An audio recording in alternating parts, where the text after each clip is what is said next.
So I'm very, very happy for many reasons. But the main reason is that I believe today, the 25th of July 2026, is the day that the people of our country have started claiming their country back from those who have tried to destroy the constitution, from those who have tried everything to oppress and suppress the voice of our people. I believe that this is a victory for the youth of India. I am so proud of each one of them who has gone and stood there. They have done it exactly in the way that Mahatma Gandhi taught us. They have done it non-violently. Pellet guns were fired at them. Tear gas was fired at them. They were beaten with lathis. They had injuries, serious injuries, but they did not bend. The government had to bend to their will.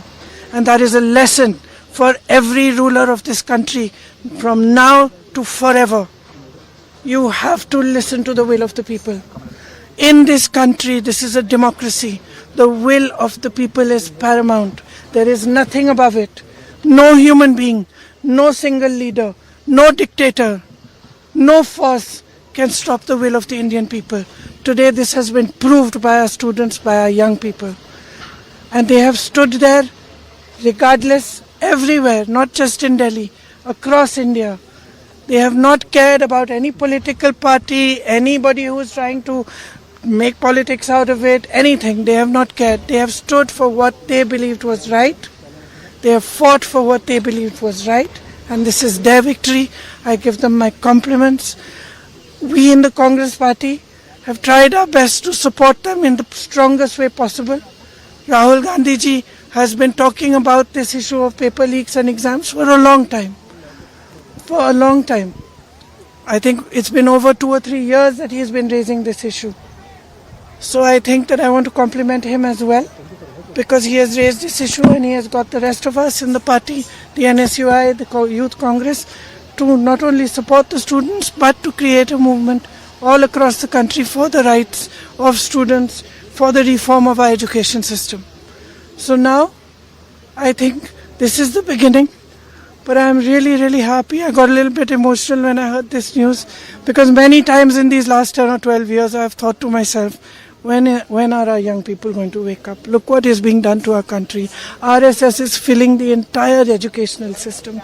Every post, every vice chancellor, the ideology of our forefathers has been broken down. Force is being used against young people, against anybody who raises their voice and protest. So today I'm a very happy person, because the youth of our country has spoken and nobody can ever dare to silence their voice.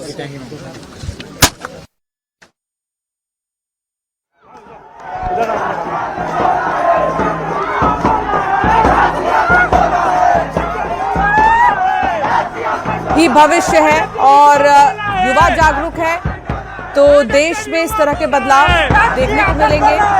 इंकलाब जिंदाबाद, जिंदाबाद, जिंदाबाद, इंकलाब जिंदाबाद, जिंदाबाद, जिंदाबाद। अभी तो ये अंगड़ाई है, आगे और लड़ाई है, और अभी तो ये अंगड़ाई है, आगे और लड़ाई है। इंकलाब जिंदाबाद, जिंदाबाद, जिंदाबाद। जब जब युवा बोला है, जब जब युवा बोला है, इंकलाब जिंदाबाद, जिंदाबाद, जिंदाबाद, इंकलाब जिंदाबाद, जिंदाबाद, जिंदाबाद। अभी तो ये अंगड़ाई है, आगे और लड़ाई है, अभी तो ये अंगड़ाई है, आगे और लड़ाई है। इंकलाब जिंदाबाद, जिंदाबाद, जिंदाबाद, इंकलाब जिंदाबाद, जिंदाबाद,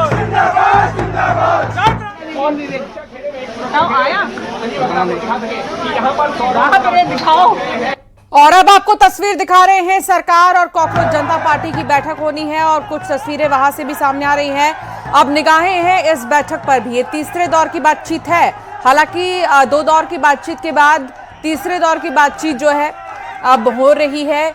अब तीसरे दौर की बातचीत तब हो रही है जब धर्मेंद्र प्रधान ने इस्तीफा अपना भेज दिया है पीएम मोदी को।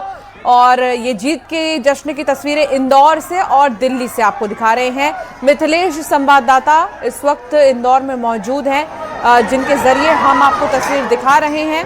और ये देखिए, तमाम जो छात्र हैं वो अलग अलग नारे लगाते हुए नजर आ रहे हैं।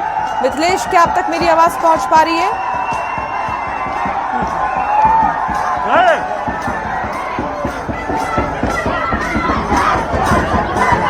तो मिथिलेश से संपर्क साधेंगे। मिथिलेश, क्या आप तक आवाज आ रही है?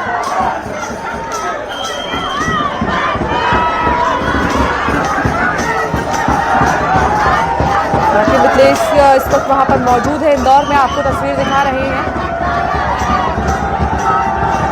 नारे लगाए जा रहे हैं। प्रियंका गांधी का भी इस बीच बयान आया और ये देखिए आपको तस्वीर दिखा रहे हैं जहां बातचीत होनी है कॉकरोच जनता पार्टी और सरकार के बीच में, वहां से आपको ये तस्वीर दिखा रहे हैं। बस थोड़ी ही देर में ये बातचीत शुरू होगी। आज की बातचीत देखने वाली होगी कि आखिर कितनी सकारात्मक रहती है। कल जब बातचीत हुई तो एक ही मांग पर कॉकरोच जनता पार्टी अड़ी हुई थी, धर्मेंद्र प्रधान का इस्तीफा। धर्मेंद्र प्रधान ने अपने पोस्ट में लिखा कि 10 दिन से मैं दुखी हूं, मेरी प्रतिष्ठा की बात नहीं है, देश के युवाओं की बात है।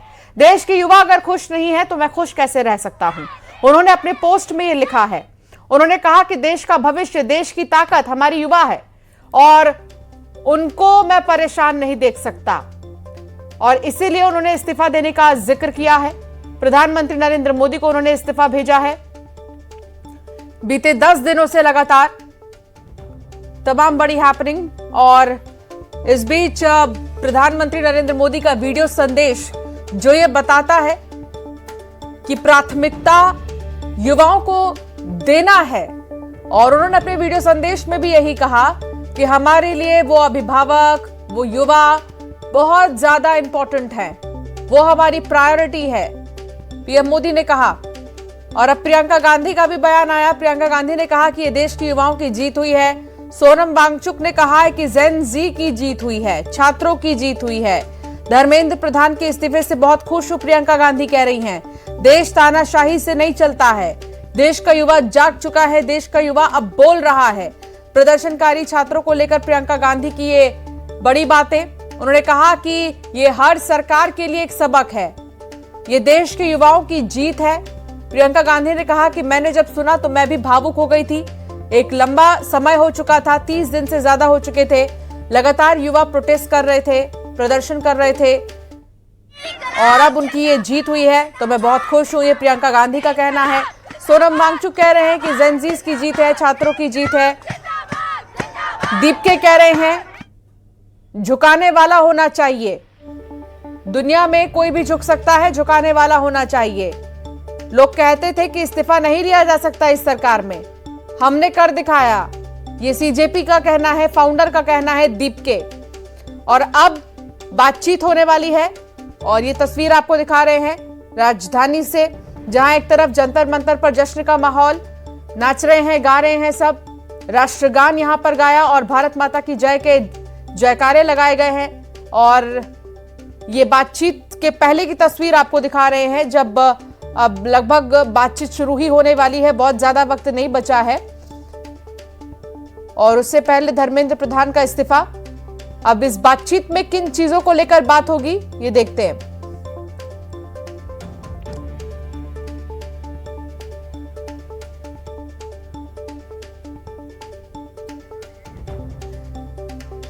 और करेंगे इसी पर चर्चा। शिल्पी अग्रवाल मेरे साथ जुड़ गई हैं, कांग्रेस की प्रवक्ता हैं। शिल्पी अग्रवाल जी, कैसे देख रही हैं? प्रियंका गांधी तो कह रही है ये जीत हुई है, विपक्ष की भी जीत ही हुई है, एक तरह से उनका कहना है, क्रेडिट कांग्रेस ले रही है।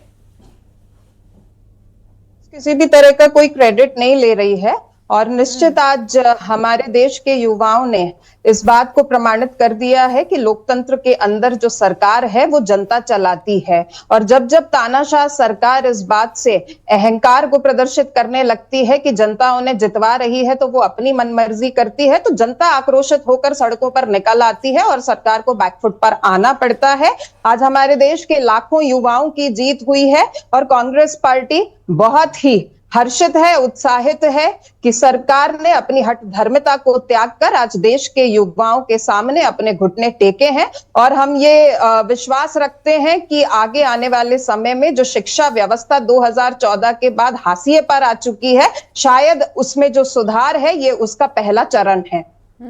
धर्मेंद्र प्रधान अपने पोस्ट में ये लिखते हैं शिल्पी जी कि युवा देश का भविष्य है, वो दुखी हो रहे हैं तो मैं भी दुखी था। मेरी प्रतिष्ठा की तो कोई बात ही नहीं है, युवाओं की परेशानी सबसे बड़ी है। तो वो ये दिखा रहे हैं कि उनकी प्राथमिकता है युवा। तो उन्होंने तो इस्तीफा देकर एक तरह से विपक्ष के लिए चुनौती खड़ी कर दी है, जिन चीजों को लेकर सवाल विपक्ष कर रहा था। देखिए, धर्मेंद्र प्रधान युवाओं के कितने हितैषी हैं वो तो पूर्व में दिए गए उनके बयानों से सर्वविदित हैं, जो कहते हैं कि जंतर मंतर पे जो प्रदर्शन कर रहे थे वो छात्र नहीं थे, अपितु छात्रों के भेष के अंदर दहशतगर्द थे। कहीं आपने इस पूरे प्रोटेस्ट को चाइना की फंडिंग से जोड़ दिया, कभी आपने धर्म की आड़ ले ली, कभी आपको इसने एक एंटी नेशनल मूवमेंट बता दिया। तो भारतीय जनता पार्टी तो किसी तरीके से भी अब कुछ कहने लायक बची नहीं है। आज देश की पोस्ट में उन्होंने अपने यही लिखा कि कुछ ऐसी शक्तियां हैं जो हावी होना चाह रही थी इस प्रोटेस्ट के जरिए। इसमें कुछ ऐसे अराजक तत्व लोग घुस रहे थे जो इस प्रोटेस्ट को अलग ही रूप दे रहे थे, इसलिए मैंने बेहतर समझा कि अपना इस्तीफा ही दे दूं। आप ये समझती हैं? तो जी तो बिल्कुल सामने आए और बताएं वो कौन सी अराजक तत्व थे। शायद उन्होंने विदेश मंत्रालय के बयान को सुनना जरूरी नहीं समझा, जिन्होंने कहा कि इस पूरे प्रोटेस्ट के साथ किसी तरह की कोई विदेशी फंडिंग तो जुड़ी हुई नहीं थी। विदेश मंत्रालय के पास इसके कोई प्रमाण नहीं है। और जहां तक अराजकता की बात है तो जंतर मंतर से जो बच्चे, क्योंकि अब की बार सोशल मीडिया काफी हावी था, तो आपने उन बच्चों के व्यूज भी देखे होंगे जो कह रहे थे कि सादी वर्दी में सिविल ड्रेसेस के अंदर भाजपा के और आरएसएस के गुंडे वहां पर थे जो बच्चों के ऊपर अत्याचार कर रहे थे। तो अराजक तत्व आप ही के द्वारा छोड़े गए थे बच्चों की उस भीड़ के अंदर जो शांतिपूर्ण तरीके से प्रदर्शन कर रहे थे। तो शर्म आनी चाहिए भारतीय जनता पार्टी को। हम तो कहेंगे कि रस्सी जल गई लेकिन बल नहीं गया। तो आप ये शिल्पी जी ये बताइए, जो कुछ तस्वीरें आ रही थी कुछ छात्रों की हुड़दंग मचाते हुए, ये सब करते हुए, आप क्या कह रही हैं कि ये लोग कौन थे फिर? देखिए, अगर आप छात्रों को बिना कारण के मारेंगे, उनके ऊपर बल प्रयोग करेंगे, कितनी वीडियोस आज सामने हैं जहां पर उन्होंने बताया कि डंडों के अंदर कीलें छुपा कर बच्चों को मारा जा रहा था। राहुल गांधी जी ने प्रेस कॉन्फ्रेंस कर उस व्यक्ति को प्रस्तुत किया जिसके ऊपर पैलेट गन चलाई गई। आज वो अपनी आंख भी खो सकता है। तो आप क्या उम्मीद करती हैं? आप खुद अराजक तत्वों को भेज देंगे दिल्ली प्रशासन से, बच्चों को बेरहमी से पिटवाएंगे, तो आपको लगता है कि बच्चे रिस्पॉन्ड नहीं करेंगे? हालांकि बच्चों ने किसी तरह की वहां पर कोई भी अराजकता नहीं फैलाई, वो बहुत पीसफुल तरीके से। ठीक है, मैं दोबारा आपके पास आती हूँ। अमित शाह की पीएम